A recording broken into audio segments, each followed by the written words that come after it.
स्वागत है आप सभी का आपके अपने चैनल पे जिसका नाम है मैग्नेट ब्रेन्स हिंदी, जहां पर आपको मिलती है क्वालिटी कंटेंट एजुकेशन बिल्कुल फ्री ऑफ कॉस्ट। मतलब ये कि यहां पर आपको कोई पैकेज नहीं खरीदना है, कोई कूपन नहीं खरीदना है, कोई रजिस्ट्रेशन नहीं करवाना है। यहां पर सिर्फ आपको अपनी कॉपी उठानी है, पेन उठाना है और हमारे साथ जो नॉलेज है वो गेन करना है, अपनी परीक्षाओं की जो तैयारी है वो शुरू करनी है। स्टूडेंट, जैसा कि आप जानते हैं कि हम कक्षा 10वीं की जीव विज्ञान जो है वो शुरू कर चुके हैं, जिसमें आज हम पढ़ने वाले हैं हमारा जो जीव विज्ञान का पहला अध्याय है जैव प्रक्रम, उसका बड़ा ही इंपॉर्टेंट टॉपिक मतलब पोषण, जिसके बिना हमारा जो जीवन है उसकी गाड़ी आगे नहीं बढ़ सकती है। बात समझ में आ रही है? पिछली जो कक्षा थी उसमें इस चैप्टर का हमने एक बेसिक इंट्रोडक्शन लिया था, जिसमें हमने ये बात किया था कि कौन से जो जैव प्रक्रम है वो हमारे लिए पेड़ पौधों के लिए जरूरी है। आज की जो क्लास है उसमें हम बात करने वाले हैं भैया पोषण के बारे में। मतलब सीधी सी बात हो रही है खाना खाने के बारे में, क्योंकि बिना खाना खाए हमारी जो वृद्धि है वो नहीं होने वाली है। बात समझ में आ गई? तो स्टार्ट करते हैं आज की क्लास और देखते हैं कि आज की जो क्लास है इसमें हम किन किन चीजों पर प्रकाश डालने वाले हैं। बात समझ में आ रही है? तो देखिए भैया, कहानी बड़ी इंटरेस्टिंग सी है। देखो, पोषण को यदि आप समझना चाहते हो तो सबसे पहले आपको यह समझना पड़ेगा कि हमारे आसपास जितनी भी जीवित चीजें होती हैं, जिसमें पादप यानी कि पौधे आते हैं, जिसमें हम सब लोग भी आते हैं, जिसमें जू आती है, अमरबेल होता है, ये जो सारी चीजें होती हैं इनके लिए पोषण की आवश्यकता क्यों पड़ती है? क्योंकि सीधी सी बात है, हमें जो है ऊर्जा चाहिए सतत वृद्धि के लिए। मतलब यदि हम बड़ा होना चाहते हैं, बात समझ में आ रही है, यदि जो है पेड़ पौधे बड़ा होना चाहते हैं, कोई भी प्राणी जो है उसमें यदि वृद्धि चाहिए, शरीर में यदि वृद्धि चाहिए, तो उसके लिए किस चीज की जरूरत है? उसके लिए पोषण की जरूरत है। उसके लिए जैसे कोई गाड़ी को चलने के लिए ईंधन की जरूरत है, कुछ इसी तरीके से हमारे जीवन की गाड़ी को चलने के लिए भी पोषण की जरूरत है। बात समझ में आ रही है? तो आज हम क्या बात करने वाले हैं, तो सबसे पहले हम ये देख लेते हैं कि जो पोषण होता है, न्यूट्रिशन होता है, ये कितने प्रकार का होता है। तो मुख्य रूप से हमने जो न्यूट्रिशन है, पोषण है, उसको दो रूप में विभाजित किया हुआ है।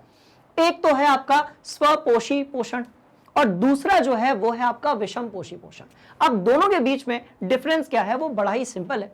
छोटी कक्षाओं में आपने कई बार पढ़ा है कि भाई पेड़ पौधे जो हैं वो अपना भोजन खुद बनाते हैं। पेड़ पौधे जो हैं वो अपना भोजन खुद बनाते हैं प्रकाश संश्लेषण की विधि से। पर कुछ ऐसे लोग होते हैं जो उन पेड़ पौधों को खा जाते हैं, जिसमें आप लोग आते हैं, मैं आता हूं, इसमें बहुत सारी चीजें आती हैं जिसमें हम सब लोग आते हैं। बात समझ में आ रही है? तो जो वे सभी जीवित प्राणी जो अपना भोजन खुद बनाते हैं उनको हम कहते हैं स्वपोषी जीव। बात समझ में आई? जिसमें आते हैं सभी पेड़ पौधे और पादप। क्लियर है कहानी? पर कुछ ऐसे जीव होते हैं जो अपना भोजन नहीं बनाते हैं और उनको हम कहते हैं विषम पोषी जीव।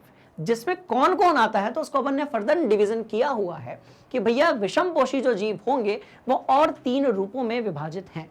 कौन से हैं? तो कुछ तो ऐसे होते हैं जो मृत जीवी होते हैं, कुछ ऐसे होते हैं जो मृत जीवी होते हैं, जो मरी हुई चीजों को खाते हैं, राइट? जैसे कि यीस्ट हो गया, मशरूम हो गया आपका। आप सोच रहे होगे सर मशरूम जो है, तो भैया मशरूम जो है वो एक प्रकार का क्या है? मृत जीवी जीव है। बात समझ में आ रही है? मशरूम जो है वो कोई पेड़ नहीं होता है। मशरूम क्या है? तो भाई ये तो एक प्रकार का मृत जीवी जीव है। बात समझ में आ गई? कुछ इसी तरीके से हमारे सामने होते हैं परजीवी। क्या होते हैं? परजीवी होते हैं जो दूसरे जीवों पर आश्रित होते हैं, जिसमें कौन आता है भाई? जू आता है। बात समझ में आ रही है? और क्या हो सकता है इसमें? तो अमरबेल होता है। आपने लीच का नाम सुना होगा, एक कीड़ा होता है, एक ऐसा छोटा कीड़ा होता है जो भी क्या करता है? खून चूस लेता है भाई। तो जू आपका जो है वो क्या हो गया? परजीवी हो गया। अमरबेल जो है, अमरबेल जानते हो ना, एक बेल होती है जो दूसरे पेड़ पौधों के ऊपर जो है उग जाती है। बात समझ में आ रही है? तो जो दूसरों को खाने वाले होते हैं वो सभी क्या होते हैं? आपके परजीवी होते हैं। बात समझ में आई? जिसमें जू हो गई, अमरबेल हो गया, और फिर आते हैं प्राणी संभोजी। फिर कौन आते हैं? तो भैया फिर आते हैं प्राणी संभोजी, जिसमें आते हैं मानव, जिसमें आता है अमीबा। वही अमीबा जिसके बारे में हमने कक्षा 8वीं में पढ़ा था कि कैसे अमीबा जो है वो भोजन का ग्रहण करता है, जो कि एक प्रकार का एक कोशी जीव है। और मनुष्य कैसा है? तो भाई मनुष्य जो है वो बहुकोशी जीव है। मनुष्य के अंदर बहुत सारे उत्तक होते हैं, बहुत सारे अंग होते हैं, बहुत सारे अंग तंत्र होते हैं। बात समझ में आ गई? तो ये बड़ी एकदम सिंपल सी नॉर्मल सी डेफिनेशन थी। किस बारे में? तो स्टूडेंट्स ये किस बारे में थी? ये थी हमारे विषम पोषी जीवों के बारे में। तो क्या आज का जो हमारा टॉपिक है इसमें हम विषम पोषी जीवों के बारे में बात करेंगे? बिल्कुल नहीं। आज हम सिर्फ बात करने वाले हैं किसके बारे में, स्वपोषी जीवों के बारे में। मतलब आज हम बात करेंगे कि भैया जो पेड़ पौधे होते हैं वो किस प्रकार से अपना भोजन ग्रहण करते हैं, ऐसी कौन सी चीजें होती हैं जो पेड़ पौधों की वृद्धि के लिए जरूरी होती है। बात समझ में आई? तो आज हम बात करने वाले हैं किसके बारे में, आज की जो क्लास है उसमें हम सिर्फ बात करने वाले हैं फूल पत्तियों के बारे में, पेड़ पौधों के बारे में और उन जीवों के बारे में जो अपना भोजन खुद बनाते हैं। आपने कभी किसी पेड़ को ऐसे देखा है कि पेड़ मार्केट गया और सब्जी लेकर आया और फिर उसको खा गया? ऐसा नहीं होता। पेड़ जो है वो क्या करता है, वो जमीन से, पेड़ क्या करता है, पेड़ पौधे जो होते हैं वो क्या करते हैं, उनकी जो पत्तियां होती हैं वो भोजन बनाती हैं। और कैसे बनाती हैं? तो भाई जमीन से खनिज लेती हैं, जल लेती हैं, वायुमंडल से क्या लेती हैं, कार्बन डाइऑक्साइड लेती हैं, और उनको जरूरत होती है सूरज की रोशनी की, और उसको वो मिलाकर निर्माण करती हैं कैसी प्रक्रिया का, जिसको हम लोग बोलते हैं प्रकाश संश्लेषण, जिस विधि के द्वारा वो सभी अपना भोजन जो है वो बनाते हैं। बात समझ में आ रही है? तो आज हम देखने वाले हैं किसके बारे में, स्वपोषी पोषण के बारे में। तो आज की जो पूरी हमारी क्लास है उसमें हम बात करेंगे किसके बारे में, स्वपोषी पोषण के बारे में। बात समझ में आ गई? इंटरेस्टिंग सी ये कहानी है, बड़े ध्यान से इसको सुनिएगा और बिल्कुल भी घबराने वाली बात नहीं है, क्योंकि अब बायोलॉजी जो है उसकी क्लासेस शुरू हो चुकी हैं। अपन सारे टॉपिक्स को बढ़िया से पढ़ेंगे, एक एक कॉन्सेप्ट अपन डिस्कस करेंगे, बहुत सारे अपन क्वेश्चंस लगाएंगे, और इस तरीके से आपका जो बायोलॉजी वाला पार्ट है, क्योंकि फिजिक्स और केमिस्ट्री वाला पार्ट तो आपका बढ़िया से हो गया है, बायोलॉजी के लिए आप लोग बहुत डिमांड कर रहे थे, राइट? तो बायोलॉजी वाला जो पार्ट है वो भी आपका बढ़िया तरीके से हो जाएगा। बात समझ में आ रही है? बढ़ते हैं आगे और चलते हैं किस तरफ, स्वपोषी पोषण की तरफ। मतलब आज हम क्या क्या पढ़ने वाले हैं, सुनो, मस्त वाली बात बता रहा हूं। आज हम पढ़ने वाले हैं पत्तियां, किसकी बात हम करने वाले हैं, आज हम करने वाले हैं पेड़ पौधे, किसकी हम बात करने वाले हैं, पेड़ पौधे अपना भोजन। इन सारे सवालों के आज आपको मैं जवाब देने वाला हूं।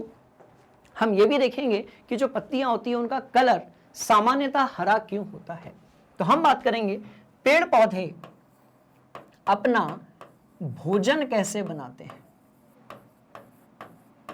पेड़ पौधे अपना भोजन कैसे बनाते हैं, इसके बारे में हम बात करेंगे। साथ में हम बात करेंगे हरित लवण के बारे में, हरित लवक के बारे में, जिसको हम लोग क्लोरोप्लास्ट भी कहते हैं।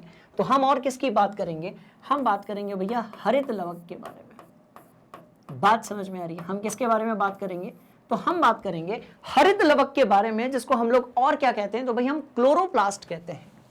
क्या कहते हैं, तो क्लोरोप्लास्ट कहते हैं, जिसके अंदर जो है वो क्या पाया जाता है, तो क्लोरोप्लास्ट के अंदर पाया जाता है आपका क्लोरोफिल। आप सभी जानते हो कि क्लोरोप्लास्ट होता है जिसके अंदर क्लोरोफिल पाया जाता है, जिसके कारण जो पत्तियां होती हैं वो अपना भोजन बनाती हैं। और कौन सी विधि से अपना भोजन बनाती हैं, तो उस विधि को हम लोग क्या कहते हैं, प्रकाश संश्लेषण। बात समझ में आ गई? मस्त वाली ये कहानी है। तो हम पढ़ने वाले हैं पेड़ पौधे अपना भोजन कैसे बनाते हैं, हरित लवक यानी कि क्लोरोप्लास्ट जो है वो क्या होता है, और किस प्रकार से पेड़ पौधों की पत्तियों की, किस प्रकार से जो पत्तियां होती हैं, राइट, किस प्रकार से जो पत्तियों की वृद्धि होती है, उसके बारे में भी हम बात करने वाले हैं। बात समझ में आ गई? तो बिल्कुल घबराने वाली बात नहीं है। ये 3 टॉपिक्स ऐसे हैं जिसके बारे में आज की जो क्लास होगी इसमें हम बात करेंगे। इंटरेस्टिंग कहानी पता है क्या है, इसके अंदर भी बहुत सारी केमिकल रिएक्शंस हैं, जिसको ऑलरेडी हम लोगों ने किस में पढ़ रखा है, केमिस्ट्री में पढ़ रखा है। बात समझ में आ रही है? आपने अपचयन और उपचयन केमिस्ट्री में पढ़ रखा है, उसको हम यहाँ पर अप्लाई करने वाले हैं। बड़ी इंटरेस्टिंग ये कहानी होने वाली है। सबसे पहले इस पूरे को अपनी कॉपी में आप नोट कर लो। बात समझ में आ गई? चलो, तो क्या समझे, हमें वृद्धि करने के लिए भैया खाना खाने की जरूरत है। हम पेड़ पौधों को खाते हैं और पेड़ पौधे जो हैं वो अपना भोजन खुद बनाते हैं। तो जो अपना भोजन खुद बनाते हैं, स्वयं बनाते हैं, उनको हम कहते हैं स्वपोषी आपके क्या, जीव। क्योंकि पेड़ पौधे जो हैं वो बायोलॉजी के हिसाब से जीव हैं, उनमें वृद्धि होती है, उनमें बहुत सारे जैव प्रक्रम जो हैं वो हो रहे होते हैं। बस वो एक जगह से दूसरी जगह तक ऐसे चल के नहीं जाते, जैसे मैं चल के जा रहा हूं, जिसे क्लास खत्म होने के बाद आप घूमने जाओगे, ऐसा पेड़ पौधों के साथ नहीं होता है। पर उनके अंदर भी वो सारी प्रक्रियाएं होती हैं जो हमारे और आपके अंदर होती है। बात समझ में आ गई? चलिए भैया, तो आज बात करेंगे किसके बारे में? स्वपोषी पोषण के बारे में। मतलब सीधी बात यह है कि पेड़ पौधे अपना भोजन किस प्रकार से बनाते हैं, हम इसके बारे में बात करने वाले हैं। बात समझ में आ गई? कर लिया नोट? पक्का जी, इंटरेस्टिंग कहानी। कोई यदि डाउट है तो कमेंट बॉक्स में रख दीजिए। जैसा कि हम हमेशा करते हैं, आपके डाउट्स का जो रिप्लाई है वो कमेंट बॉक्स में ही दे देते हैं। यदि बहुत सारे डाउट्स कलेक्ट हो जाते हैं तो उसके लिए हम एक सेपरेट वीडियो बना लेते हैं। ठीक है, चलो अब काम की बात पर आते हैं। अब काम की बात क्या कहती है? काम की बात यह कहती है कि भैया पोषण क्यों जरूरी है। तो पोषण क्यों जरूरी है, सुनो।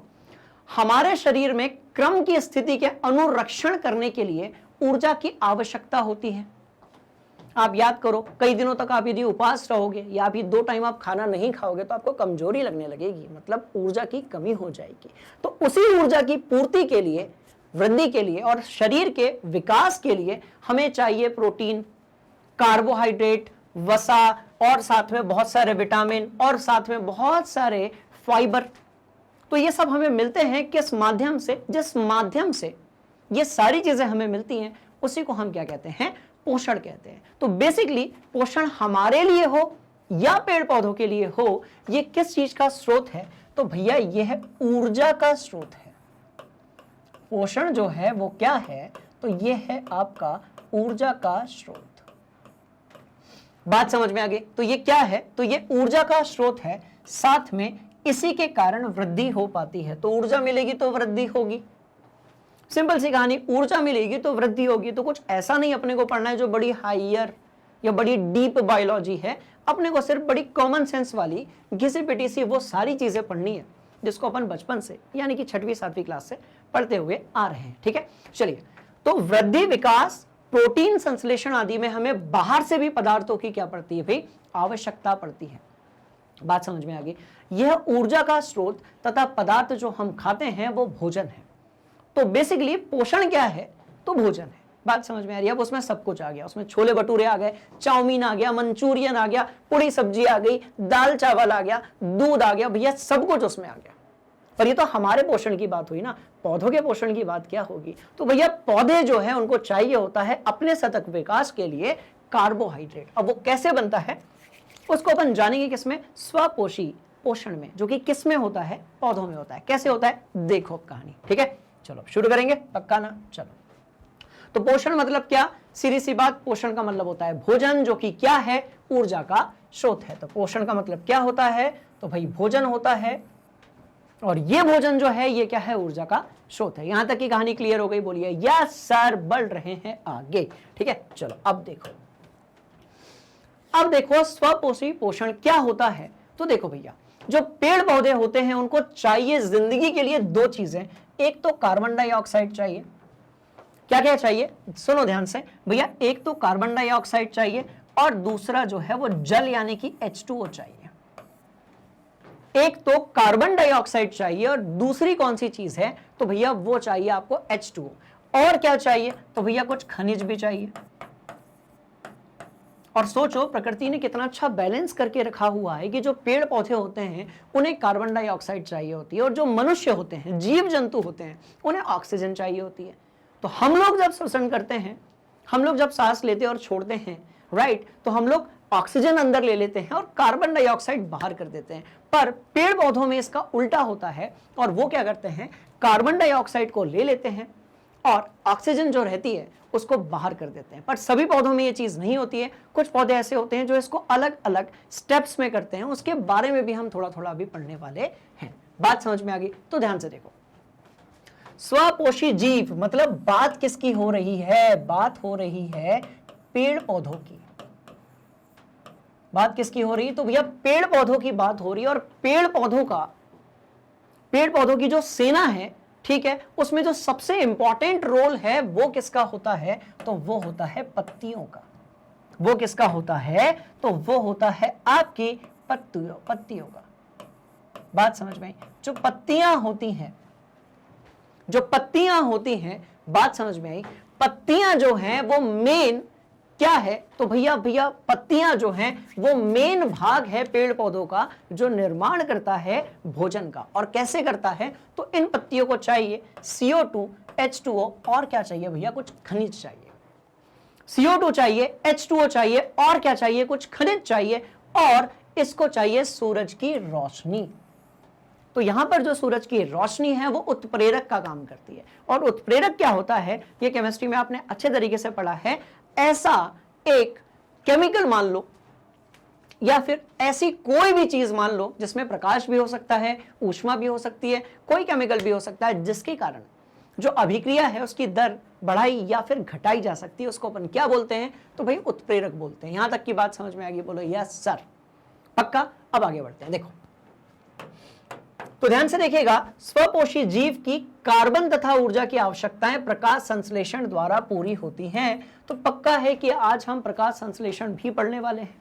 पिछली कक्षाओं में भी हमने पढ़ा था, बात समझ में आई? तो आज हम पढ़ने वाले हैं प्रकाश संश्लेषण। अच्छा, कौन सा प्रक्रम है? तो यह वह प्रक्रम है जिसमें स्वपोषी बाहर से लिए गए पदार्थों को किस में परिवर्तित करते हैं? ऊर्जा में परिवर्तित करते हैं, ऊर्जा के रूप में संचित कर लेते हैं, जिसको अपन मंड कहते हैं। क्या कहते हैं? तो भाई मंड कहते हैं।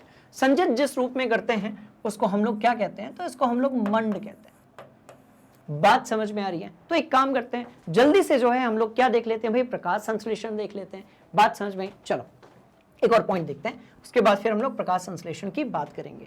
यह पदार्थ, ध्यान से देखिएगा, यह पदार्थ कार्बन डाइऑक्साइड तथा जल के रूप में लिए जाते हैं, जो सूर्य के प्रकाश तथा क्लोरोफिल की उपस्थिति में कार्बोहाइड्रेट में परिवर्तित हो जाते हैं। सूर्य के प्रकाश तथा क्लोरोफिल की उपस्थिति में कार्बोहाइड्रेट में परिवर्तित हो जाते हैं। और कैसे परिवर्तित होते हैं अब हम उसको समझ लेते हैं। बात समझ में आई? तो चलो यहां पर आ जाओ। अब एक ऐसी रिएक्शन बताने जा रहा हूं जिसको ऑलरेडी हम लोगों ने केमिस्ट्री में कई बार पढ़ रखा है। बात समझ में आई? तो ध्यान से देखिएगा, यह है वो अभिक्रिया। पेड़ पौधों को जिंदगी के लिए क्या चाहिए? बात समझ में आ रही है? पेड़ पौधों को, ठीक है, पेड़ पौधों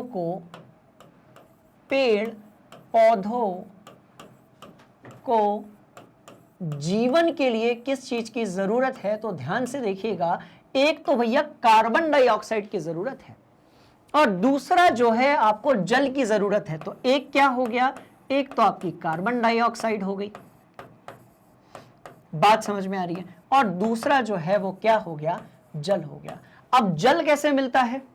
तो जाइलम नामक एक मृत उत्तक होता है जो कि जमीन के अंदर से जड़ों के माध्यम से क्या कर लेता है? जल और खनिजों को ऊपर खींच लेता है। हम लोगों ने कक्षा 9वीं में जाइलम और फ्लोएम दोनों चीजों के बारे में बात की थी। बात समझ में आई? चलो आगे बढ़ते हैं। तो कार्बन डाइऑक्साइड और जल मिलते हैं और क्या बना लेते हैं? वो बना लेते हैं ग्लूकोज। क्या बना लेते हैं? तो ये हो गया अपना ग्लूकोज। क्या हो गया? क्या हो गया? क्या हो गया? तो सिंपल सी कहानी है, क्या बना लेते हैं भाई? ग्लूकोज। पर ये ऐसे नहीं बनेगा, पर ये ग्लूकोज ऐसे नहीं बनने वाला है। इसके लिए अपने को 2-3 चीजों की जरूरत है। उसमें सबसे जो इंपॉर्टेंट है वो है आपकी क्या? ध्यान से देखिएगा, सूरज की रोशनी। तो किस चीज की हमें जरूरत है? तो भैया हमें जरूरत है किस चीज की? ध्यान से देखिएगा, तो हमें जरूरत है सूरज की रोशनी और क्लोरोफिल की। तो हमें जरूरत है किसकी? सूर्य की रोशनी की। ध्यान से देखिएगा, सूर्य की रोशनी। तो यार आया नहीं ना, पर रुको रुको रुको रुको रुको रुको रुको रुको रुको रुको रुको 1 मिनट। तो हमें जरूरत है किस चीज की? सूर्य की रोशनी की और क्लोरोफिल की। बात समझ में आई? इतने में अपन फिट कर देंगे क्या? बिल्कुल कर देंगे। चलो, तो हमें किसकी जरूरत है? सूरज की रोशनी की। तो हम यहां पर सीधे सीधे लिख देते हैं कि भैया सूर्य का प्रकाश, क्योंकि हमारे पास जो प्राकृतिक स्रोत है प्रकाश का वो क्या है? सूर्य का प्रकाश है। बात समझ में आ रही है? चलिए भैया, तो ये क्या हो गया आपका? सूर्य का प्रकाश हो गया। ठीक है, तो सूर्य का प्रकाश हो गया। और इंटरेस्टिंग कहानी क्या है कि पत्तियों के अंदर हरित लवक पाया जाता है, क्लोरोप्लास्ट पाया जाता है, जिसके अंदर क्लोरोफिल पिगमेंट पाया जाता है। क्लोरोफिल एक रस प्रकाश जैसा होता है, वो पाया जाता है, जिसके कारण आपकी जो पत्तियां हैं वो हरी दिखती हैं। सब बचपन से पढ़ा है। तो क्लोरोफिल के बिना ये होने वाला नहीं है। तो क्लोरोफिल के बिना ये होने वाला नहीं है। तो क्लोरोफिल एक पिगमेंट हो गया और दूसरा आपका सूरज का प्रकाश हो गया। अब होता क्या है, सुनो। क्या यहां पर आपको कार्बन ऑक्सीजन के साथ दिख रही है? क्या यहां पर आपको हाइड्रोजन ऑक्सीजन के साथ दिख रहा है? तो ये जो प्रक्रिया हुई इसमें बेसिकली हुआ क्या, ध्यान से देखो। देखो कार्बन के साथ ऑक्सीजन तो थी, अब कार्बन के साथ हाइड्रोजन भी आया, तो CO2 में हाइड्रोजन जुड़ गया। इसके पीछे केमिस्ट्री जो है उससे बहुत सारे क्वेश्चंस पूछ लिए जाते हैं, बात समझ में आई। तो हमने ये देखा कि जो CO2 है, CO2 में हाइड्रोजन जुड़ गया भैया। क्या जुड़ गया? हाइड्रोजन जुड़ गया। आपने कहा ठीक है सर, चलो, तो CO2 में आपका जो हाइड्रोजन है वो जुड़ गया। इसका मतलब क्या हुआ कि जो CO2 है उसका अपचयन हो गया। तो कार्बन डाइऑक्साइड का प्रकाश संश्लेषण में अपचयन होता है, इस बात को आपको दिमाग के अंदर फिट रखना है। बात समझ में आएगी, मस्त वाली बात, ठीक है। तो CO2 का क्या हो गया? तो भाई अपचयन हो गया। तो यदि आपसे पूछे कि ये किस प्रकार की अभिक्रिया है CO2 के संदर्भ में, ये किस प्रकार की अभिक्रिया है CO2 के लिए, तो CO2 में आपका हाइड्रोजन जो है वो जुड़ गया। इसका मतलब क्या हुआ? CO2 का अपचयन हो गया। और कार्बन डाइऑक्साइड का यदि अपचयन हुआ तो आपको क्या मिला? तो ग्लूकोज मिला। और ग्लूकोज क्या है? तो एक प्रकार का कार्बोहाइड्रेट है। ग्लूकोज क्या है? तो भाई एक प्रकार का जो है आपका कार्बोहाइड्रेट है, जिसके बिना जीवों में वृद्धि नहीं हो सकती। बात समझ में आई? चलो, ग्लूकोज मिल गया, कार्बोहाइड्रेट मिल गया, यही इसका भोजन है। और ये जो ग्लूकोज यहां पर मिल रहा है यही क्या है? तो भैया यही है भोजन। जो ग्लूकोज यहां पर मिला, हम यही पढ़ रहे हैं ना कि स्वपोषी पोषण क्या होता है, पेड़ पौधे अपना भोजन कैसे बनाते हैं। तो ये जो ग्लूकोज आपको यहां पर मिला, यही क्या है? भोजन है। किसका? पेड़ पौधों का। जो कि बना के किसने दिया है? तो बना के दिया है पत्तियों ने। और ये जो CO2 है ये कहां चली जाती है? तो भाई ये वातावरण में चली जाती है। कुछ तो गड़बड़ है। That must be only O2, not CO2। 12 oxygen, that must be only O2, not CO2, है ना। चलो अभी कर लेते हैं उसको भी अपन। 6O2, CO2 नहीं, सिर्फ O2। पेड़ पौधे जो है कार्बन डाइऑक्साइड खाते हैं, बाहर नहीं निकालते हैं। देखो गड़बड़ होगी, ठीक है। तो वहां पर जो ऑक्सीजन है ये कहां पर चली जाएगी? आपके वातावरण में। ऑक्सीजन जो है वो कहां पर चली गई? तो भैया ये चले गई वातावरण में। क्या ये वाली कहानी आप लोगों को क्लियर है? बोलिए यस सर, पक्का। तो CO2 का क्या हुआ? अपचयन हुआ। और जो ऑक्सीजन थी वो कहां चले गई? वातावरण में चले गई। वातावरण से फिर वो हमारे पास पहुंची, हम सांस लेते हैं। फिर हमने CO2 निकाली तो वो CO2 पेड़ पौधों के पास पहुंची। पत्तियों ने जल के साथ मिलकर, खनिज के साथ मिलकर, क्लोरोफिल की उपस्थिति में, सूर्य के प्रकाश की उपस्थिति में प्रकाश संश्लेषण किया और फिर क्या बना दिया? भाई ग्लूकोज बना दिया। और यहां पर जो 6H2O है ये भी आपके जल है, तो ये भी कहां चला गया? आपका वातावरण में। बात समझ में आई? तो कुछ इस तरीके से हम प्रकाश संश्लेषण की जो अभिक्रिया है, प्रक्रिया है, उसको समझ सकते हैं। बात समझ में आ गई? अब एक काम करते हैं, अब बढ़ते हैं आगे और ये देखते हैं कि भैया पत्तियां ये प्रोसेस कैसे करती है। अभी तो हमने केमिकल रिएक्शन देखी, अब हम देखेंगे कि पत्तियां प्रकाश संश्लेषण किस प्रकार से करती है। पर पहले आप इसको अपनी कॉपी में बढ़िया तरीके से नोट कर लो, ठीक है। कर लिया? एकदम आसान बात, एकदम सिंपल वाली बात, ठीक। चलो अब अपन आगे बढ़ेंगे। तो ये तो समझ में आ गया कि प्रकाश संश्लेषण होता है, पर अंदर की बात क्या है? कैसे पत्तियों के रोम छिद्र खुलते हैं, उसके अंदर कार्बन डाइऑक्साइड और जल पहुंचता है, राइट। जल तो पहुंच जाता है भाई जड़ों के माध्यम से, और किस प्रकार से अभिक्रियाएं होती हैं उसको अपन समझ लेते हैं, ठीक है, पक्का। चलो इसको हटा दो यहां से, ठीक। तो इस तरीके से यदि किसी पत्ती को हम देखते हैं तो ये उसका काट पृष्ठ है, ठीक है। तो एक काम करो, जल्दी से ये वाला डायग्राम बनाओ, फिर बढ़ रहे हैं अपन आगे। चलिए भैया, तो डायग्राम आपका बन चुका है। अब ध्यान देने वाली बात है कि जो ये यहां पर बहुत सारी कोशिकाएं दी हुई हैं, यहां पर जो बहुत सारी चीजें बनी हुई है वो बेसिकली है क्या? तो क्या करते हैं, देखो ध्यान से, यहां पर आपको एक पत्ती दिख रही होगी। हमने क्या किया, उस पत्ती को बहुत ज्यादा जूम कर दिया उसके काट पृष्ठ से। ये यहां से हमने उसको क्या कर दिया भैया, बहुत ज्यादा क्या कर दिया, जूम कर दिया। जूम कर दिया तो हमको देखो दोनों चीजें दिख रही हैं उसमें, फ्लोएम भी दिख रहा है और जाइलम भी दिख रहा है। फ्लोएम भी दिख रहा है और जाइलम भी दिख रहा है, और दोनों क्या है, संवहन बंडल है। अब बंडल का मतलब क्या होता है, समूह होता है। बंडल का मतलब क्या होता है भाई, ग्रुप होता है। और संवहन का मतलब क्या होता है, ले जाने वाले। बात समझ में आ गई? तो होगा क्या, ध्यान से देखिएगा, जो फ्लोएम है, अब ना जाइलम और फ्लोएम के बीच में जो है ना एक वार्तालाप हुआ, एक ऐसा ना एग्रीमेंट हो गया है, ट्यूनिंग हो गई है। जाइलम क्या है, जाइलम एक मृत उत्तक है। जाइलम क्या है? तो भैया ये एक मृत उत्तक है। इसका काम क्या होता है कि जमीन के अंदर से जो खनिज होता है और जल होता है उसको पत्तियों तक पहुंचाना। किसकी बात करेंगे अपन? तो सबसे पहले हम जाइलम से ही स्टार्ट करते हैं, ठीक है? चलो चलो चलो जाइलम की बात करते हैं। और आप पहले से जानते हो क्योंकि कक्षा 9वीं में अपन सब लोगों ने जाइलम और फ्लोएम नाम के दो उत्तकों के बारे में बात की है। तो जाइलम क्या करता है? पत्तियों तक। जाइलम क्या करता है? पत्तियों तक क्या पहुंचाता है?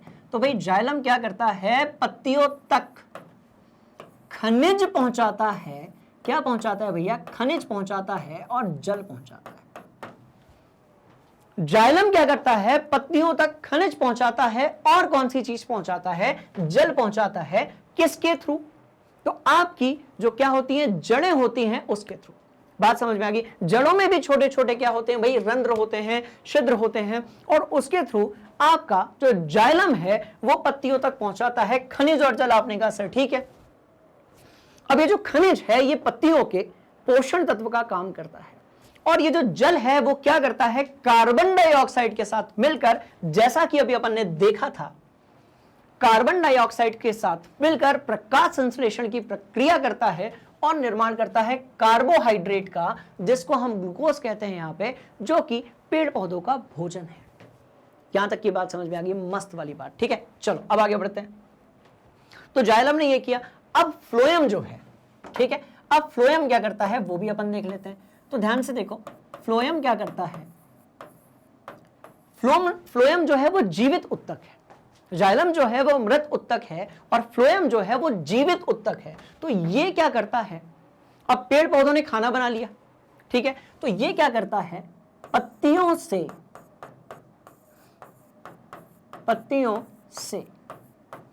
ये क्या करता है? पत्तियों से जो भोजन है, और भोजन मतलब क्या हुआ? पोषक ही तो हुआ, और यही तो हम पढ़ रहे हैं, पोषक तत्व हो गए ना। भोजन मतलब क्या हो गया? उसके अंदर पोषक तत्व हो गए। तो ये क्या करता है? पत्तियों के अंदर से क्या करता है भैया? भोजन और अम्ल को पूरे पौधे में, पूरी पत्तियों में, पूरे के पूरे पेड़ में क्या कर देता है? वितरित करता है। बात समझ में आ रही? बस इतनी सी कहानी थी, ठीक है? तो भैया एनर्जी बनाने वाला, सामान लाने वाला कौन? खाना बनाने का सामान लाने वाला कौन? जाइलम। खाना बनने के बाद सब में बांटने वाला कौन? तो भैया फ्लोएम। बात समझ में आई? तो पत्तियों से भोजन और अम्ल पूरे पेड़ ले लो, पौधा ले लो, पौधे में वितरित करता है। पौधे में क्या करता है? तो भाई वितरित करता है। यहां तक की भी कहानी बिल्कुल सही है। तो किसमें करता है? पौधे में वो उसको वितरित कर देता है।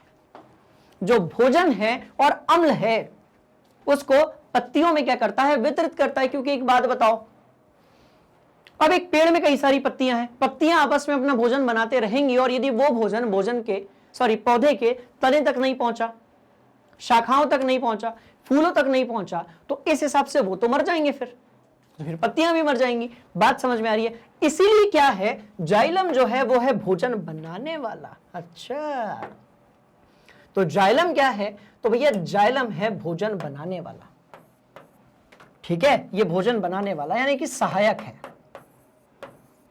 भोजन बनाने वाला। तो जाइलम की जब बात होगी तो ये क्या होगा? भोजन पहुंचाने वाला, बेसिकली भोजन बनाने में सहायक। जाइलम क्या है? तो भैया ये भोजन बनाने में सहायक है। भोजन तो पत्तियां बनाती हैं, तो ये भोजन बनाने में सहायक है। और कैसा है? तो भाई सीधी सी बात है, ये मृत उत्तक है। इसका काम होता है पत्तियों तक खनिज और जल को लेकर जाना। बात समझ में आ रही है? इंटरेस्टिंग कहानी। और फ्लोएम क्या है? तो फ्लोएम क्या है? भोजन ले जाने वाला, ठीक है? तो ये भोजन ले जाने वाला, बस खत्म खेल। भोजन ले जाने वाला। तो एक आपका जो है भोजन बनाने में हेल्प करने वाला, पत्तियां भोजन बना रही हैं। जाइलम कहता है कि तू रुक इधर पे, मैं जो है ना खनिज और जल लेकर आता हूं पत्तियों तक। तो जाइलम जो है वो खनिज और जल लेकर आता है पत्तियों तक। फ्लोएम कहता है कि भैया अब भोजन बन गया है, फ्लोएम कहता है अब भोजन बन गया है, इसको क्या करना पड़ेगा, इसको पूरे पेड़ में, पेड़ पौधों में, तनों में, शाखाओं में, फूल में, पत्तियों में, सभी जगह पर हमें क्या करना पड़ेगा, वितरित करना पड़ेगा। तो जाइलम और फ्लोएम के बीच में आता है पत्ती का रोल। बात समझ में आ रही है? मतलब ऐसा नहीं है कि पेड़ पौधे जो हैं तो उनमें बड़ी कोई कॉम्प्लिकेटेड प्रोसेस नहीं होती होगी, पेड़ पौधे हैं तो ऐसे ही भोजन बन जाता होगा, ऐसा नहीं है बाबूजी। बात समझ में आ रही है? कहानी क्या है कि जाइलम जो है वो क्या करता है, खनिज और जल लेकर आता है और वो चाहता है कि भैया पत्तियां जो है वो क्या बनाए, भोजन बनाए। सिर्फ खनिज और जल से भोजन बनने वाला नहीं है, आपको कार्बन डाइऑक्साइड की भी जरूरत है। बात समझ में आई? पर फ्लोएम जो है जब पूरा भोजन बन जाता है तो उसके बाद, भोजन बनना मतलब कार्बोहाइड्रेट बनना, ग्लूकोज बनना, तो उसके बाद आपका जो फ्लोएम है वो क्या करता है, वो भोजन यानी कि ऊर्जा यानी कि पोषण तत्व, पोषक तत्व करता है आगे की तरफ पूरे पेड़ पौधे में। बात समझ में आ गई? मस्त वाली कहानी है। अब चलते हैं कहां पर, जाइलम फ्लोएम ने तो काम कर लिया। ये कुछ ऐसा ही है जैसे धमनियां और शिराएं होती हैं, एक शुद्ध रक्त लेकर आती है, एक अशुद्ध रक्त लेकर आती है। तो यहां पर धमनियां और शिराएं नहीं होती हैं, यहां पर कौन सी चीज होती है भैया, दो उत्तक होते हैं, एक मृत है, एक जीवित है। जो मृत है उसका नाम जाइलम है, जो जीवित है उसका नाम फ्लोएम है, और एक भोजन बनाने में सहायक है और दूसरा उत्तक जो है वो भोजन को क्या करता है, पूरे पौधे में डिस्ट्रीब्यूट कर देता है। बात समझ में आ गई? सिंपल सी ये कहानी है। चलो इतना तो नोट करो पहले, ठीक? कोई दिक्कत वाली बात, सवाल ही नहीं पैदा होता। अब मान लेते हैं कि ये जो पत्ती है इसका काट पृष्ठ अपने सामने है। अब जो पत्ती है, देखो पत्ती कैसे होगी भाई, अपन एक पत्ती देख लेते हैं, ये देखो ऐसी एक पत्ती है मान लेते हैं। अब इस पत्ती को, इस वाले भाग को अपन ऐसा जूम करके देखेंगे तो वो ऐसा दिखेगा, ये यहां से लेकर ऐसा दिखेगा। अब इस पत्ती के इतने भाग को यदि अपन भयंकर वाला जूम करके देखते हैं, कोशिका के लेवल पे जाकर यदि अपन जूम करके देखते हैं तो वो पूरा कुछ इस तरीके से दिखेगा। अब इसमें क्या क्या है वो देख लेते हैं। देखो भाई सीधी सी बातें हैं कि इसके अंदर बहुत सारी कोशिकाएं हैं। इसके अंदर क्या है, बहुत सारी कोशिकाएं हैं। तो क्या क्या है वो देख लेते हैं। जैसे देखो, अब इसके अंदर जो है बहुत सारी कोशिकाएं हैं।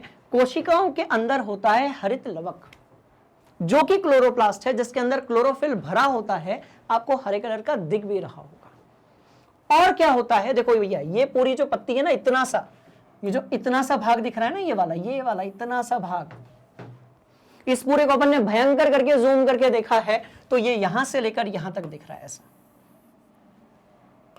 बात समझ में आ रही है? तो कौनो कंफ्यूज होने वाली बात नहीं है। इस डायग्राम को बड़े ध्यान से अपने दिमाग में और अपनी कॉपी में रखिएगा। अब क्या क्या है तो देखो, ये जो ऊपर वाली लाइन दिख रही है ना, ब्लैक वाली, आपको हल्की सी दिख रही होगी। मैं इसको थोड़ा और जूम करता हूं, उसके बाद यहां आते हैं बेटा।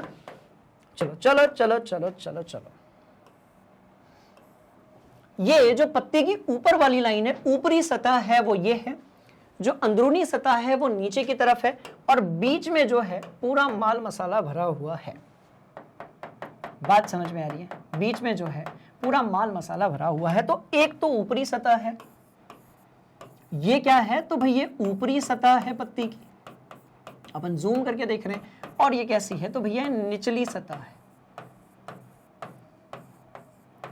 बात समझ में आ गई? ये कौन सी चीज है तो ये निचली सतह है। अब यहां पर क्या क्या है ध्यान से देखिएगा। तो ये तो ऊपरी और बाह्य त्वचा हो गई, यहां तक की कहानी क्लियर है।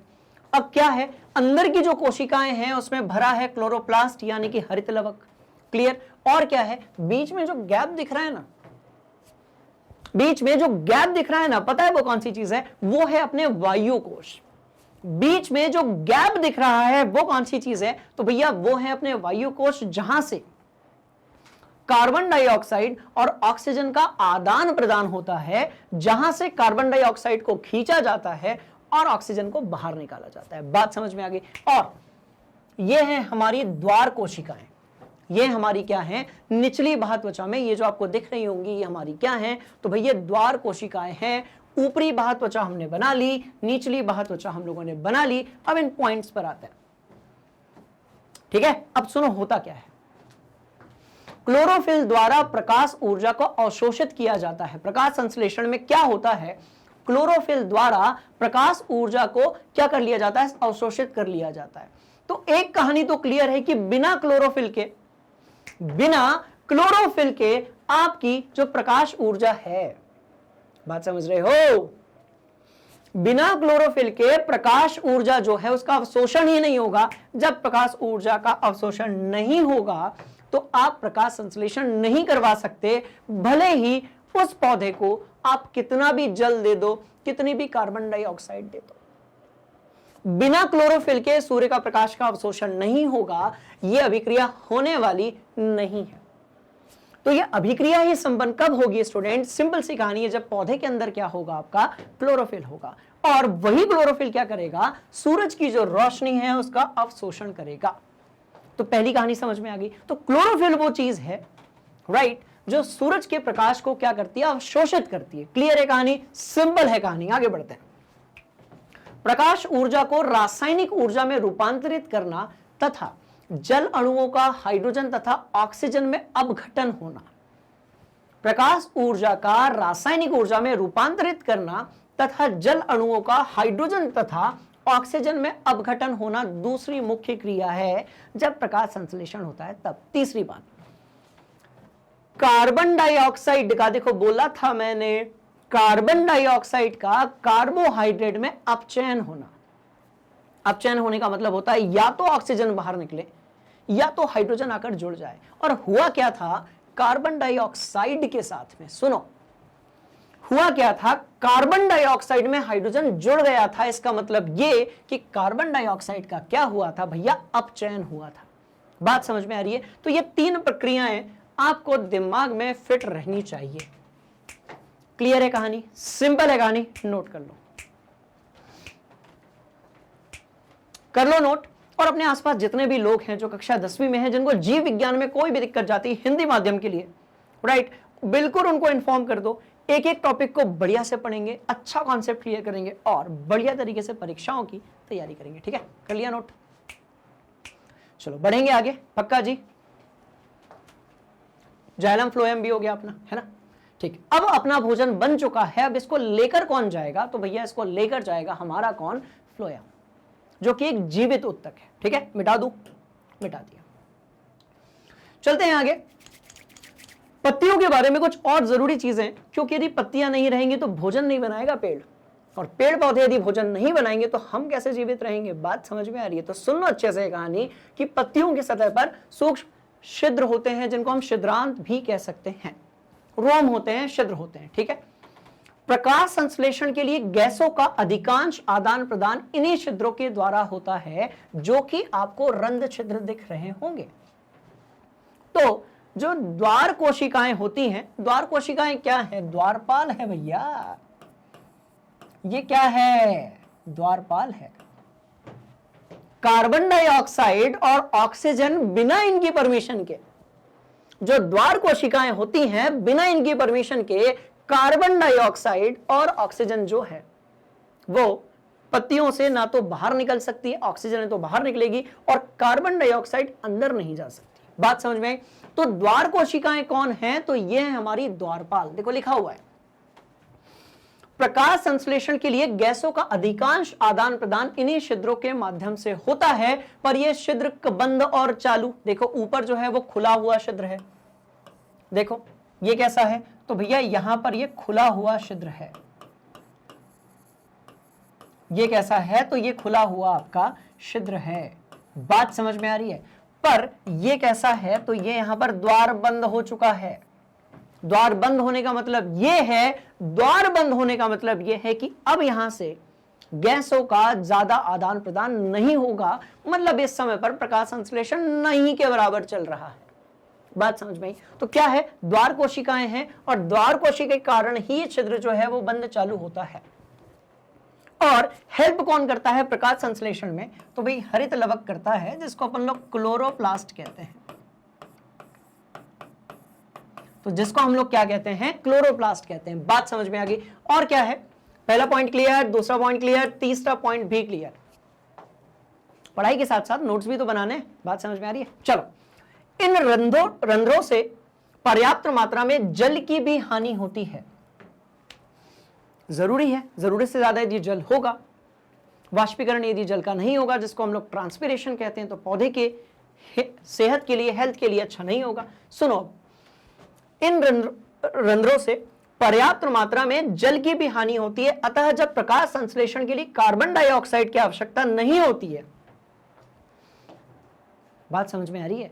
पानी को भी बचा के रखना है पौधे को, तो ऐसा नहीं है। बात समझ में आई? सुनो, इन रंध्रों से, और पानी यदि ज्यादा है तो उसको बाहर भी निकालना है सॉरी, पानी को बचा के भी रखना है, जरूरत से ज्यादा है तो उसका वाष्पीकरण भी करना है। बड़ी इंटरेस्टिंग सी कहानी है, सुनिएगा इस ध्यान से। देखो, अब भैया पत्तियों ने बना लिया है भोजन। अब पत्तियों ने क्या बना लिया है स्टूडेंट्स? तो पत्तियों ने बना लिया है आपका भोजन, अतः जब प्रकाश संश्लेषण के लिए कार्बन डाइऑक्साइड की आवश्यकता नहीं है, अतः जब प्रकाश संश्लेषण के लिए कार्बन डाइऑक्साइड की आवश्यकता है नहीं, पेड़ का जो पत्ती है वो पूरा भोजन बना के बैठी हुई है, उसका पेट भर चुका है, पौधा कहता है अब हमको भोजन नहीं बनाना है आज के लिए। बात समझ में आई? मतलब उसका भोजन बन चुका है, कार्बोहाइड्रेट उसके पास स्टोर हो चुका है मंड के रूप में। कार्बोहाइड्रेट जिस रूप में उसके अंदर स्टोर होता है उसको अपन क्या कहते हैं? मंड कहते हैं। क्या कहते हैं? मंड कहते हैं। तो कार्बोहाइड्रेट आपका जो पेड़ पौधे का पोषक तत्व है, भोजन है, उसके अंदर स्टोर हो चुका है मंड के रूप में, तो अब और कार्बन डाइऑक्साइड की जरूरत पौधे को नहीं है। और फिर भी यदि जो छिद्र है यदि वो खुला रहेगा तो भैया जल बाहर चला जाएगा ना। वातावरण का जो तापमान है वो उस जल का वाष्पीकरण कर देगा। कहानी समझ में आ रही है? तो पौधे की जो पत्तियां हैं वो दिमाग लगाती हैं, पौधे की जो पत्तियां हैं वो दिमाग लगाती हैं, वो सबसे पहले जाती हैं द्वारपाल के पास और द्वारपाल से कहती है भैया इसको जरा बंद कर दो, नहीं तो पानी उड़ जाएगा, फिर दिक्कत हो जाएगी। बात समझ? जरूरत से ज्यादा पानी है तो वो तो उड़ ही जाता है वाष्पीकरण से, पर यदि कार्बन डाइऑक्साइड की जरूरत नहीं है तो रोम छिद्र बंद हो जाते हैं, और इसके कारण क्या होता है? ये जो द्वार कोशिकाएं ये पैक हो जाती हैं, बंद हो जाती हैं, और जल और ना तो कार्बन डाइऑक्साइड अंदर आती है और ना ही जल बाहर जाता है। बात समझ में आ रही है? तो इस अवस्था में जल जो बाहर है वो नहीं जाता है और CO2 अंदर नहीं आती है। बात समझ में आ रही है? तो इंटरेस्टिंग सी ये कहानी है, इसको बड़े ध्यान से अपनी कॉपी में और अपने दिमाग में नोट कर लीजिएगा। ठीक, ये वाली बात क्लियर हो गई सब लोगों को? बोलो यस सर। और यदि नहीं हुई है तो कमेंट बॉक्स आप सभी लोगों का इंतजार कर रहा है। क्लियर? पक्का? नोट कर लो। ठीक, चलिए और आगे बढ़ेंगे इस कहानी को लेकर। इस कहानी में और क्या है? छिद्रों का खुलना और बंद होना किसके ऊपर डिपेंड करता है? द्वार कोशिकाओं के ऊपर डिपेंड करता है, जिनको हम लोग क्या बोलते हैं? तो भैया द्वार कोशिकाएं जो हैं वो क्या है? वो द्वारपाल है। ये क्या है? तो ये द्वारपाल है। बिना द्वार कोशिकाओं की मर्जी के ना तो कार्बन डाइऑक्साइड अंदर आएगी और ना ही जल जो है वो बाहर जाएगा। बात समझ में? कोशिकाओं में जब जल अंदर जाता है तो वो फूल जाती है, बिल्कुल सही है। कोशिका छोड़ो, हमारे पेट में जब जल अंदर जाता है तो पेट फूल जाता है ऐसे करके। बात समझ में आ रही है? तो कुछ इसी तरीके से कोशिकाओं में जब जल अंदर की तरफ जाता है, बात समझ में आए, तो वो फूल जाती है और रंध्र छिद्र खुल जाता है। तो कोशिकाओं के द्वारपाल को एक्टिवेट कौन करता है? तो भैया ये करता है जल। बड़ी खतरनाक चीज है ये। तो क्या होता है? जल के अंदर जाने के कारण जो कोशिकाएं हैं वो फूल जाती हैं। कोशिकाओं के फूलने के कारण जो रंध्र का छिद्र है यानी कि द्वारपाल एक्टिवेट हो जाते हैं और छिद्र कैसा हो जाता है? तो भैया खुल जाता है। अच्छा, मस्त वाली बात है ये तो। और जब तक रंध्र छिद्र नहीं खुलेंगे तब तक कार्बन डाइऑक्साइड अंदर नहीं आने वाली है। तो जल का ये कहना है, जल का यहां पर यह कहना है कि अब मैं जो है कोशिकाओं के अंदर आ चुका हूं, अब मैं प्रकाश संश्लेषण के लिए बिल्कुल तैयार हूं, अब वातावरण से जो है कार्बन डाइऑक्साइड आने दो। मतलब प्रकाश संश्लेषण के लिए सबसे पहले कौन पहुंचता है? जल पहुंचता है। किसके अंदर? रोम छिद्र के अंदर। लिखा हुआ है ना, प्रकाश संश्लेषण के लिए सबसे पहले कौन पहुंचता है? रोम छिद्र के अंदर जल पहुंचता है। जल के पहुंचने से क्या होता है? देखो, ये आपकी जो कोशिकाएं हैं वो फूल जाती हैं और उसके बाद जब रंध्र का छिद्र खुल जाता है तब एंट्री होती है CO2 की। तो यदि कोई पूछे कि पहले कौन पहुंचता है तो भैया पहले जल। पहले कौन पहुंचता है? जल, और उसके बाद में, पर ये ऐसा नहीं कि बहुत टाइम लगता है, उसके बाद में CO2, और जल क्या है? तो H2O है। आप सोच लो क्या इंटरेस्टिंग कहानी है। और यही जल और CO2 मिलकर क्या बना डालते हैं? कार्बोहाइड्रेट, जिसको हम कहते हैं स्वपोषी, यानी कि पेड़ पौधों का भोजन, और हमारा भी भोजन है इनडायरेक्टली। बात समझ में आ रही है? चलो, इसी तरह जब द्वार कोशिकाएं सिकुड़ती हैं तो छिद्र क्या हो जाते हैं? बंद हो जाते हैं। अब पानी बाहर नहीं निकलेगा। फिर पौधे को जरूरत पड़ी, फिर पौधे ने क्या किया? जल खींचा। कहां से खींचा भाई? जड़ से खींचा। कौन लेकर आया? तो जाइलम लेकर आया। बात समझ में आई? कौन लेकर आया? तो भाई जाइलम लेकर आया। फिर पौधा पानी अंदर गया, उससे क्या हुआ? फूल गई कोशिकाएं, रंध्र छिद्र खुल गया, और एंट्री किसकी हुई? और जैसे ही H2 अंदर गया, एंट्री हुई CO2 की, सीधे एक्टिवेट होता है क्लोरोफिल। क्लोरोफिल पता है क्या करता है? फिर सूरज से रोशनी खींचता है, और तब जाकर वो प्रक्रिया होती है जिसके कारण पौधों का भोजन बनता है। कहानी समझ में आ रही है? बोलिएगा यस सर। नहीं समझ में आ रही है, not to worry, comment box में अपना डाउट या जो भी परेशानी है उसको पोस्ट कर दीजिएगा। ठीक है, चलो यहां तक की कहानी क्लियर है? पक्का जी। चलिए और आगे बढ़ते हैं।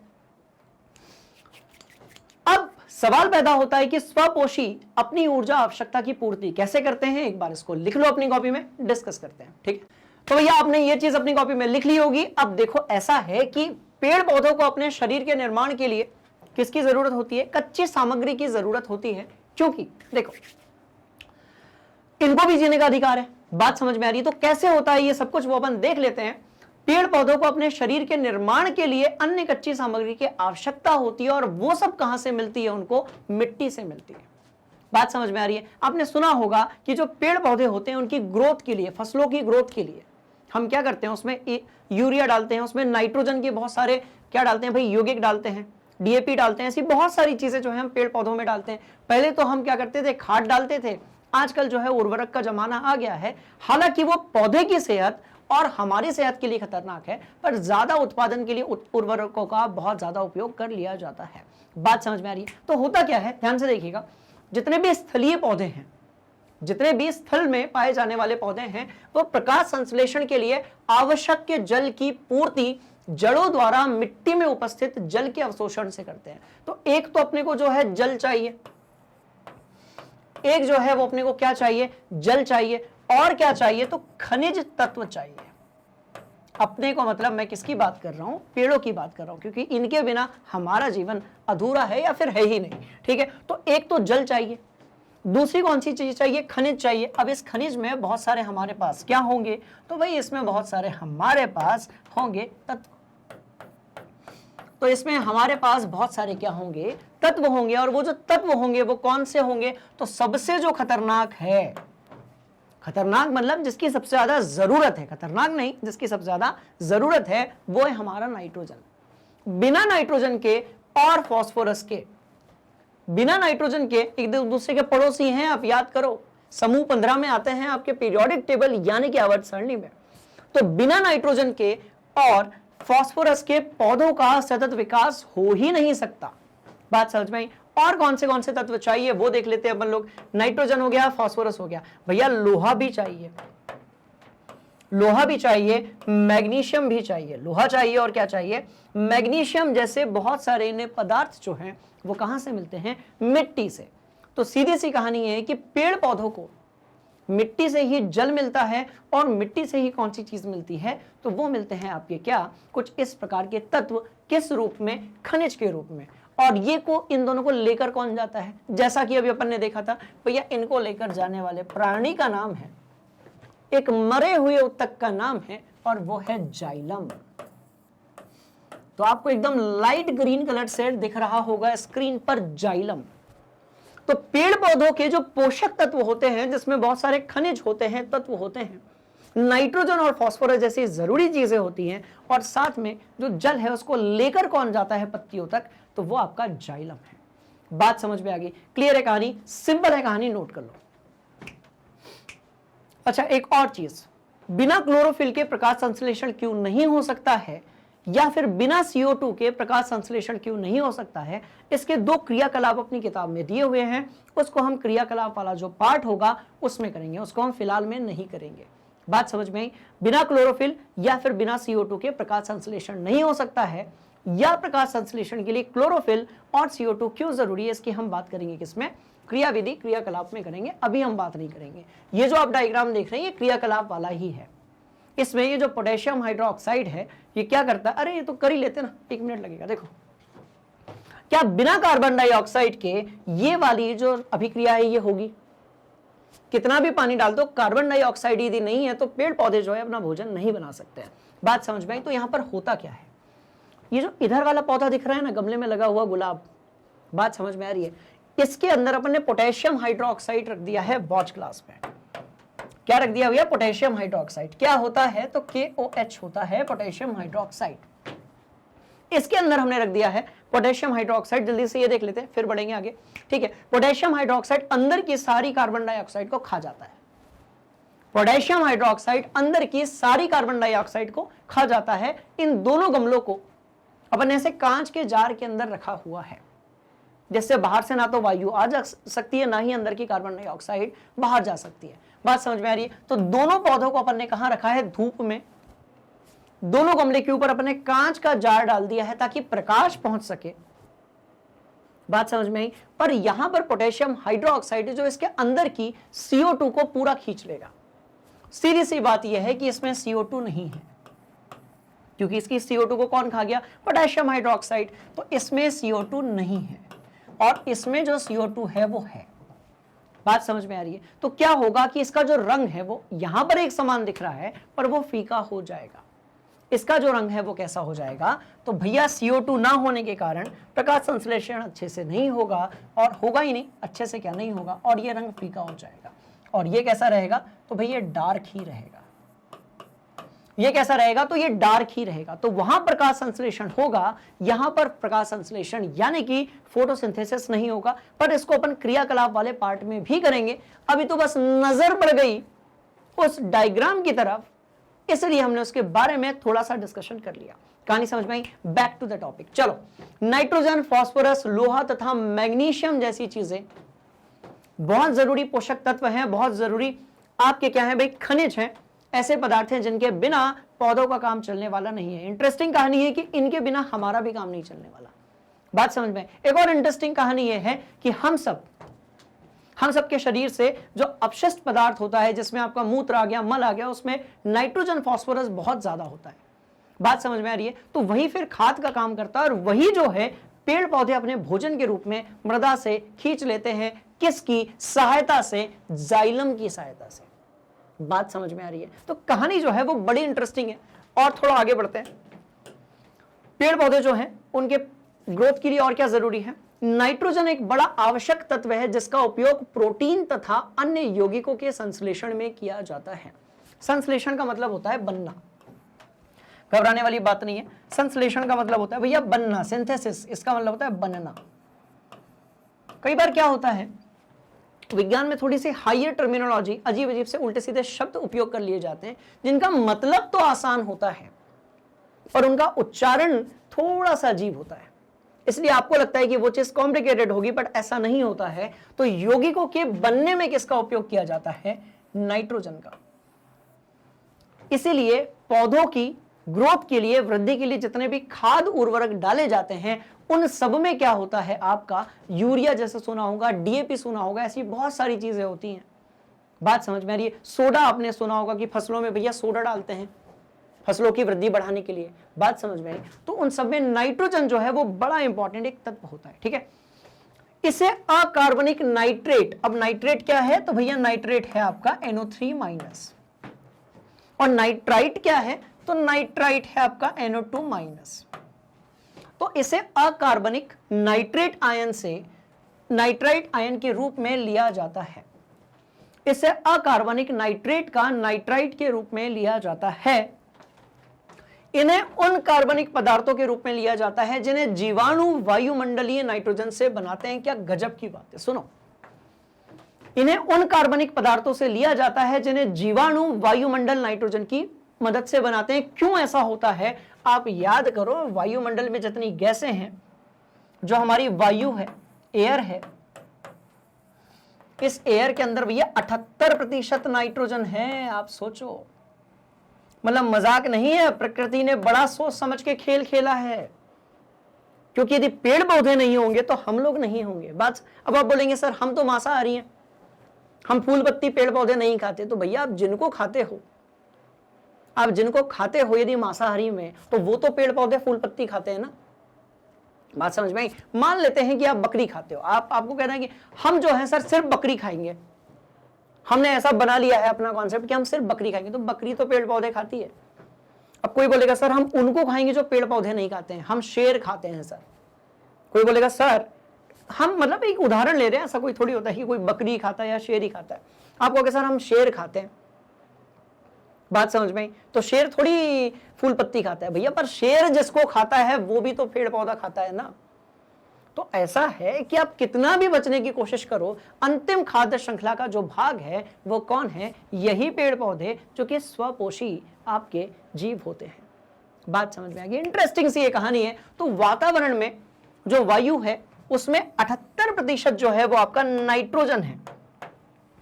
78% जो है वो आपका क्या है? तो भैया 78% आपका नाइट्रोजन है, और ये वही नाइट्रोजन है जिसको जीवाणु उपयोग करते हैं। ठीक है, लिखा है ना, इन्हें कार्बनिक पदार्थों के रूप में लिया जाता है, जैसे जीवाणु जो है वायुमंडलीय नाइट्रोजन से बनाते हैं। इतनी सारी नाइट्रोजन है वायुमंडल के अंदर, तब तो जीवाणु क्या करते हैं? उन्हें कार्बनिक पदार्थों के रूप में बना देते हैं। बात समझ में आ गई? तो अब जल्दी से देख लेते हैं कि भैया आज की जो पूरी क्लास थी उसमें अपन ने क्या पढ़ा। तो हमने ये पढ़ा, सुनो बड़े ध्यान से, कि पोषण जो है उसके बिना हमारे जीवन की गड्डी आगे नहीं बढ़ने वाली। और ये जो पोषण होता है ये दो प्रकार का होता है। पादपों के लिए स्वपोषी होता है, और हम जो लोग होते हैं, जू होती है, अमरबेल हो गई आपकी, आपका जो यीस्ट हो गया, खमीर हो गया, कवक हो गया, जिसको आप लोग जो है कुकुरमुत्ता भी कहते हो। बात समझ में आ रही है? ये सब कैसे होते हैं भैया? विषम पोषी होते हैं। आज की जो क्लास थी इसमें हम लोगों ने बात की थी किसके? स्वपोषी पोषण के बारे में। मतलब हमने सीधे सीधे से बात की थी कि पेड़ पौधे अपना भोजन कैसे बनाते हैं। तो एक लाइन का आंसर है प्रकाश संश्लेषण। इसमें साथ कौन देता है? पत्तियां और उसके अंदर पाया जाने वाला क्लोरोफिल। और दो चीजें होती हैं जिसके बिना पौधा अपना भोजन नहीं बना सकते हैं। तो एक तो आपका कार्बन डाइऑक्साइड है जो कि वायुमंडल से ले लिया जाता है, और दूसरा आपका जल है जो कि जाइलम नामक मृत उत्तक कहां से पहुंचाता है भैया? तो जड़ों से, मृदा से ऊपर तक पहुंचाता है, पत्तियों तक। बात समझ में आ गई? तो ये सारी चीजें आज की क्लास में हमने पढ़ी हैं। एक बार जल्दी से वो रिएक्शन देख लेते हैं जिसके बिना हमारा काम नहीं चलेगा। ये पूरा क्लियर? बोलो यस सर। ये पूरा भी क्लियर? बोलो यस सर। कुछ भी नहीं छूटना चाहिए रे भैया जी। बात समझ में आ गई? चलो देख लो, देख लो, देख लो, सारी कहानी क्लियर है। पानी आएगा, छिद्र खिलेगा, कार्बन डाइऑक्साइड अंदर आएगी। पानी और कार्बन डाइऑक्साइड सूर्य के प्रकाश में क्लोरोफिल की उपस्थिति में क्या बनाएंगे? कार्बोहाइड्रेट बनाएंगे, जो कि पेड़ पौधों का भोजन होता है और हमारा भी भोजन होता है। साथ में कौन सी चीज निकलेगी? तो ऑक्सीजन बाहर निकलेगी जो हमारे काम आएगी। अतिरिक्त जल जो है वो भी बाहर निकल जाएगा, कुछ वहीं पर भी रुका रहेगा।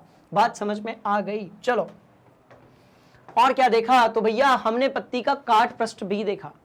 हमने ये देखा कि कुछ कोशिकाएं ऐसी हैं जो द्वारपाल का काम करती हैं, जिनकी मर्जी के बिना कार्बन डाइऑक्साइड अंदर नहीं आ सकती, और यदि कार्बन डाइऑक्साइड अंदर नहीं आएगी तो प्रकाश संश्लेषण नहीं होगा और ऑक्सीजन बाहर नहीं जा सकती। बात समझ में आ गई? कुछ इस तरीके से हमने ये भी देखा कि जो पत्तियां होती हैं उसमें ऊपर की एक मोटी परत होती है, नीचे की एक परत होती है, और बीच में पाई जाती हैं बहुत सारी कोशिकाएं, और उन कोशिकाओं के अंदर पाए जाते हैं बहुत सारे हरित लवक जिसको हम क्लोरोप्लास्ट कहते हैं, जिनके अंदर पाया जाता है क्या? Chlorophyll pigment. तो क्लोरोप्लास्ट के बारे में भी डिटेल में स्टडी करेंगे। क्लोरोप्लास्ट जो है वो हरे कलर का होता है, उसके बारे में भी हम बात करेंगे। उसके अंदर कौन सी चीजें होती हैं इसकी भी हम बात करेंगे, पर वो अगली कक्षा में। बात समझ में आ गई? चलिए, हमने ये देखा, और हमने क्या देखा? हमने देखा पोषक तत्व क्यों जरूरी है, बिना पोषक तत्व के। बात समझ में आ गई? इसलिए पोषक तत्व जो है वो जरूरी है हमारे लिए भी और पेड़ पौधों के लिए भी, जिनको हम लोग कहते हैं स्वपोषी। क्या क्या क्या क्या? तो इनको हम कहते हैं भैया स्वपोषी। आपके स्वपोषी क्या? जीव कह सकते हो, जंतु तो नहीं है, जीव कह सकते हो। पेड़ पौधे जो हैं वो जीवित होते हैं। कहानी समझ में आ गई? तो क्या हमने इन तीनों पॉइंट्स को बढ़िया तरीके से कनेक्ट कर लिया? यस सर बोलो। बात समझ में आ गई? तो इन सारी चीजों का स्टूडेंट्स हमने बढ़िया से कनेक्ट कर लिया। अच्छे से नोट्स बनाना, बढ़िया से पढ़ना, कोई डाउट हो तो पूछ लेना। बात समझ में आई। अगली जो क्लास होगी उसमें हम बात करेंगे किसकी, विषम पोषण के बारे में। जो कौन लेता है भैया, यीस्ट और मशरूम लेते हैं, परजीवी जैसे कि जू, अमरबेल और ऐसी बहुत सारी लीच जैसी चीजें लेती हैं। और कौन है, तो भाई मानव हो गया, मेंढक हो गया, अमीबा हो गया, प्राणी समभोजी की हम बात करेंगे, ठीक है। और ये तीनों किस में आते हैं, विषम पोषी में आते हैं। कहानी समझ में आ गई, मस्त वाली बात। अब सवाल पैदा होता है कि सर YouTube में तो प्लेलिस्ट में ये वीडियो हमको मिल ही जाएगी, और कहां पर ये वीडियो हमको मिलेगी? तो मैं बताता हूं आपको ये वीडियो कहां पर मिलेगी, यहां पर मिलेगी। मतलब आपको जाना है गूगल पे या फिर प्ले स्टोर पे और सर्च करना है मैग्नेट ब्रेन्स। जैसे ही आपने मैग्नेट ब्रेन्स सर्च किया, आपके सामने आपकी पूरी नॉलेज का होगा पिटारा। आपके सामने नॉलेज का क्या होगा, पिटारा होगा, जहां पर आपको मिलेगी इंग्लिश मीडियम के लिए, अपना हिंदी मीडियम है पर इंग्लिश मीडियम के लिए, राइट। इंग्लिश मीडियम के लिए नर्सरी से लेकर कक्षा 12वीं तक, इंग्लिश मीडियम के लिए नर्सरी से लेकर कक्षा 12वीं तक कौन सी चीज, तो नर्सरी से लेकर कक्षा 12वीं तक आपको सारी कक्षाएं मिलेंगी बिल्कुल फ्री ऑफ कॉस्ट। साथ में आप बात करोगे CUET की, जिसके बिना आप अच्छे कॉलेजेस में एडमिशन नहीं ले सकते हो 12वीं के बाद। उसके सारे लेक्चर्स हिंदी मीडियम में, फिलहाल में कक्षा 7वीं से लेकर कक्षा 12वीं तक के सभी विषयों के लेक्चर्स, राइट। यूपी बोर्ड के लिए मिलेगा, बिहार बोर्ड के लिए मिलेगा, JEE के लिए मिलेगा, नीट के लिए मिलेगा, सब कुछ मिलेगा बिल्कुल free of cost. No registration, no subscription, nothing else, कोई कूपन नहीं बेचते भैया। बड़ी सिंपल सी कहानी है, शिक्षित भारत विकसित भारत, बात खत्म। क्लियर है कहानी, सिंपल है कहानी। अब मान लेते हैं कि आप कक्षा 10वीं में हैं, हाँ तो आप हैं ना। अब कक्षा 10वीं में आप यदि कोई भी विषय पढ़ना चाहते हैं, जैसे आपने कक्षा 10वीं में क्लिक किया, सारे विषय आपके सामने आ गए। फिजिक्स हो गया, केमिस्ट्री हो गया, मैथ्स हो गया, इंग्लिश हो गया, और अभी क्या चल रहा है, बायोलॉजी चल रहा है। अब मान लेते हैं कि आप केमिस्ट्री पढ़ना चाहते हो तो आप यहां क्लिक कर दो, मैथ्स पढ़ना चाहते हो तो आप यहां क्लिक कर दो। अब ये डेमो केमिस्ट्री के टर्म्स में बनाए तो अपन वैसे देख लेते हैं। अब आपने यहां क्लिक किया, फुल कोर्स पे आप बढ़ गए आगे। जैसे ही आप आगे बढ़े, आपके सामने उस विषय के सभी जो अध्याय है उसका पिटारा होगा बिल्कुल फ्री ऑफ कॉस्ट। मतलब कोई रजिस्ट्रेशन नहीं, कुछ नहीं, क्लिक करो, पढ़ाई करो, टॉप करो, आगे बढ़ो, दैट्स ऑल। हर चैप्टर के बारे में ये सारी चीजें आपको मिल जाएंगी, जहां से आपकी इतनी तैयारी हो जाएगी कि परीक्षा में आने वाला कोई भी सवाल आपकी नजरों से नहीं बच सकता। बात समझ में आ गई, इंटरेस्टिंग कहानी। अब देखो स्टार्ट कहां से करेंगे, पाठ्यक्रम परिचय से करेंगे। आपने किया इस पे क्लिक, आप कहीं और भी क्लिक कर सकते हैं, वीडियोस अपने आप ओपन हो जाएंगे। आपने किया क्लिक, आपका पाठ्यक्रम परिचय शुरू हो गया। बात समझ में आ गई, इंटरेस्टिंग सी ये बात थी, क्योंकि हम बात कर रहे हैं कहां से, मैग्नेट ब्रेन्स हिंदी से, जो कि आपको प्रोवाइड करता है कक्षा 7वीं से लेकर कक्षा 12वीं तक, 6वीं से लेकर कक्षा 12वीं तक सारी कक्षाएं, सभी विषय के लिए, सभी टॉपिक्स के लिए, सभी अध्यायों के लिए बिल्कुल फ्री ऑफ कॉस्ट। बात समझ में आ रही है स्टूडेंट्स? अगली जो क्लास होगी उसमें हम विषम पोषी पोषण के बारे में पढ़ने वाले हैं। आपके जीव विज्ञान की कक्षाएं कक्षा 10वीं के लिए शुरू हो चुकी है। ढिंडोरा पीट दो, सब लोगों को बता दो, मैसेज कर दो, जो करना है वो कर दो, कॉल कर दो, सब कुछ कर दो। एक एक चीज पढ़ेंगे बायोलॉजी में, बिल्कुल भी घबराने वाली बात नहीं है। मिलते हैं अगली क्लास में, तब तक के लिए आप मैग्नेट ब्रेन्स हिंदी को लाइक कीजिए, शेयर कीजिए और सब्सक्राइब कीजिए। Thank you so much. जय हिंद।